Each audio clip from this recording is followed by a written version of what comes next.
Hello friends. आज हम बात करेंगे कि बच्चे का फ्यूचर सिक्योर कैसे करना है। बच्चे तो कर लिए, लेकिन आजकल के इन्फ्लेशन के ज़माने में बहुत ज़्यादा महंगाई है, हर चीज़ में पैसे बढ़ गए हैं।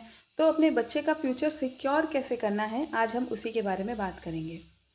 बच्चे के लिए 3 सबसे ज़्यादा इम्पॉर्टेंट चीज़ होती है, क्योंकि स्कूल फ़ीस वगैरह तो निकल जाती हैं, लेकिन जब वो बच्चे बड़े होंगे तो सबसे पहले होती है इम्पॉर्टेंट कॉलेज फ़ीस या कि कोचिंग फ़ीस। सबसे पहले तो कॉलेज फ़ीस होगी, फिर उसके बाद में उनकी शादी करेंगे तो, और फिर उसके बाद में उनका गोल्ड, क्योंकि गोल्ड भी एक बहुत बड़ा, अब कह सकते हैं कि एक्सपेंसिव एसेट बन गया है। जिनके पास में गोल्ड है वो बहुत सारी चीज़ें उसके थ्रू कर सकते हैं, गोल्ड दे भी सकते हैं गिफ्ट में, और गोल्ड को गिरवी रख कर के गोल्ड का लोन भी ले सकते हैं। इसीलिए गोल्ड का भी एक प्रोपोर्शन, एक अच्छा अमाउंट होना अपने पास में बहुत ज़्यादा ज़रूरी है। सबसे पहले बात करेंगे ना, तो हम बात करेंगे कॉलेज फ़ीस की, कि कॉलेज फ़ीस कैसे लेंगे, क्योंकि स्कूल फ़ीस तो निकल जाती है, सबसे ज़्यादा इम्पोर्टेंट होती है कॉलेज की फ़ीस।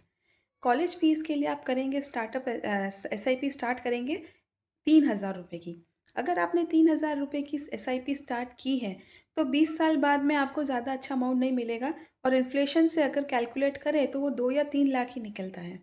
लेकिन यहीं पे अगर आप 3,000 रुपये की एसआईपी स्टार्ट करते हो और 10% का स्टेप अप लेते हो, तो आपको 20 साल के बाद में एक अच्छा अमाउंट मिल सकता है। अगर 3,000 रुपये की एसआईपी के साथ में स्टेप अप लोगे 10% का, तो 300 रुपये आपको हर साल बढ़ाने पड़ेंगे, और फिर आपको अमाउंट मिलेगा 81 लैक्स का। और 81 लैक्स में तो आराम से कोचिंग भी हो जाएगी और कॉलेज भी हो जाएगी। तो ये बहुत ही अच्छा तरीका रहेगा कि अगर आपके पास में इन्वेस्टमेंट का अमाउंट भी कम है और आप ज़्यादा मंथली बर्डन भी नहीं चाहते हो ना एसआईपी की, तो ये एक बहुत ही अच्छा तरीका है जिससे आप अच्छा कॉलेज का अमाउंट और फंड आप जुटा सकते हो। ये तो हो गई कॉलेज फीस की बात या कोचिंग की बात।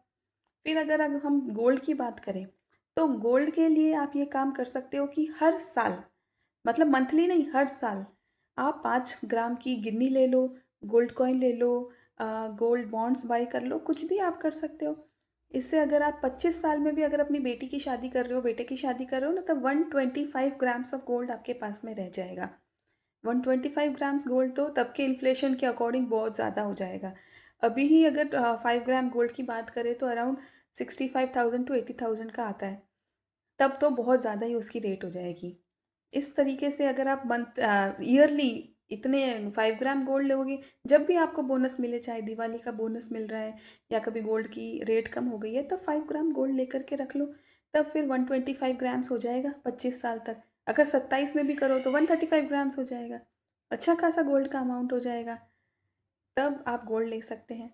और फिर आता है मैरिज फंड। आप मैरिज फंड के लिए कोई भी ईटीएफ बाय कर सकते हैं।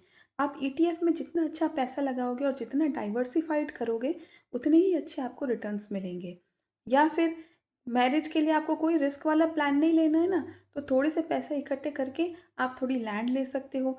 लैंड के लिए ये है कि पैसे ज़्यादा लेने पड़ते हैं। अगर आपके पास में थोड़ी सी भी अमाउंट है तो आप एफडी करा लो। एफडी में ये है कि रिटर्न कम मिलते हैं। तो बेस्ट मेरा ऑप्शन यही रहेगा, आप ईटीएफ बाय कर लो। तो 50% के हिसाब से अलग अलग में आप निफ्टी 500 में इन्वेस्ट कर सकते हो। निफ्टी 50 तो फिर भी रिस्क वाला है, Nifty 500 is going to be a quite, पूरा सेफ तो नहीं है बट इट्स लेस रिस्की।